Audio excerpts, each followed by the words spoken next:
I'm sure if you noticed. Yes, that one, yeah. Yes. Yes, so go to, not that one. Page, it doesn't have pages, but it's an extra R10. It was the foreigners' logs. Mine doesn't have pages. I don't have it. It just reads R10. Anyway. Yes. R10 Yes. is titled Users Who Logged In Recently. Do you remember that? You projected it here.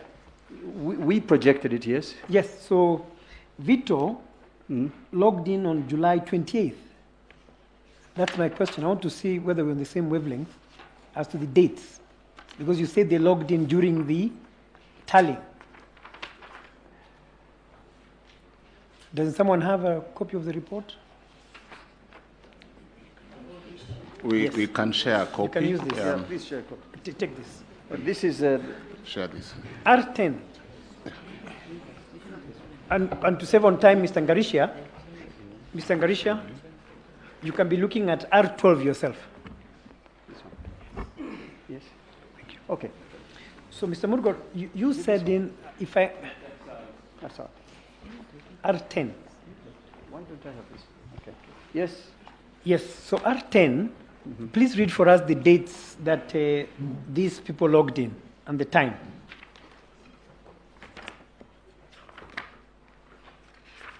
The R10, Yes. I have the logs start from July 20th to July 28th. Exactly. Yes. So did I hear you saying that they logged in during the tallying period?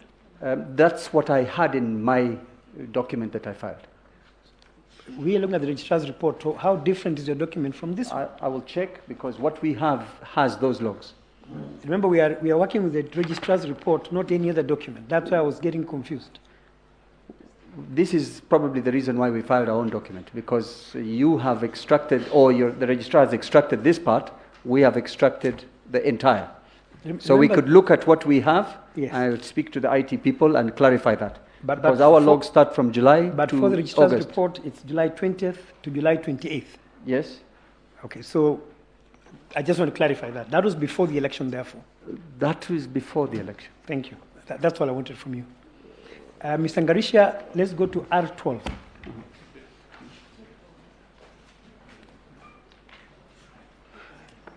I would have expected you, as you come, to answer Mr. Murgor's concern, which was that R12 is a history of delete and removal actions.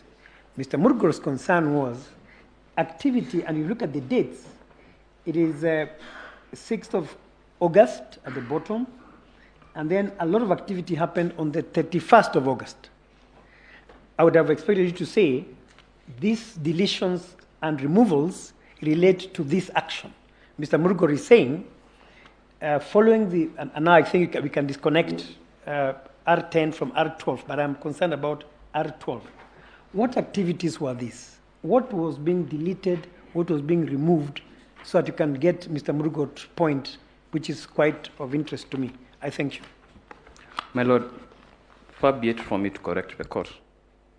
R12 is a series of command that was firstly executed by the IEBC database manager. I refrain from mentioning her name. She has her own security concerns, but her name appears on the record. Then, that is, I would say, if you look at the page, from 58 to 72 on your left, that is the command running. If you look at R12 on your left, my Lord, there is 58, 59 running. That's the command running, showing there was no deletion. If it was put on the screen in color, you will see what then we did once we realized there was no deletion. Mr. George had a specific command, which he said you can delete or remove from a server. Like in our press the delete key, or you can press shift delete. So you can either delete or remove permanently from the server. That command was executed. And my Lord, be it far from me to comment on this. The registrar at page 21, James, Khalifa agent wanted to know if a root user has deleted or removed any file from the server. No records of file deletion or removals were discovered. I could interpret the code where you have